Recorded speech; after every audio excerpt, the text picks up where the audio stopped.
We have a busy week of earnings coming up. I'm bringing in Paul Foster, who's an option strategist, here to talk about some of the bigger names. Great to have you here, Paul. Hey, Ange. Let's start with Roku. What do you see happening here? How has that stock performed? Hey, the stock's been a huge move the last 2 months since the earnings report.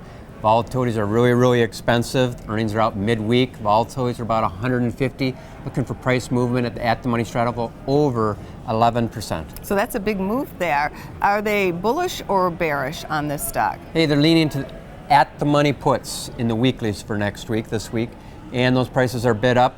However, there are some upside calls. The shorts want to cover with some calls of the upside. It's the 110 Augie weeklies. Ooh, that's right. A lot of shorts are in that stock. So if they get burned on this earnings news, they have some protection to the upside. To the upside, right. Yeah. Let's move on to another stock to talk about. Actually, two stocks in the rideshare space, Uber and Lyft, both coming out with earnings. You know, on Lyft volatilities are higher than Uber's. It's interesting. The at-the-money weekly calls in Lyft, volatilities are almost 105. However, Uber's, they're also coming out with earnings next week. Their volatilities are around 80. They're pricing in more risk in Lyft than they are in Uber.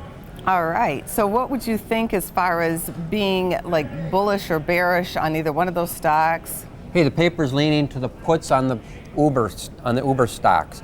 Out of the money puts, those are going to be the August weekly 36 puts in Uber, and in Lyft, the call put ratio is equal at 1-to-1. 1-to-1. So on Uber, they're thinking that stock could drop below $36 then. Hey, that's interesting. It hasn't been that low, Angie, since it came out of the IPO in the mid-40s, and it hasn't sunk below 36. But yet the options market is bracing for some sort of move there. Paper's there. We'll see what happens. All right. Well, good to have you here. Thanks so much for the Trader Talk today. Okay, Angie.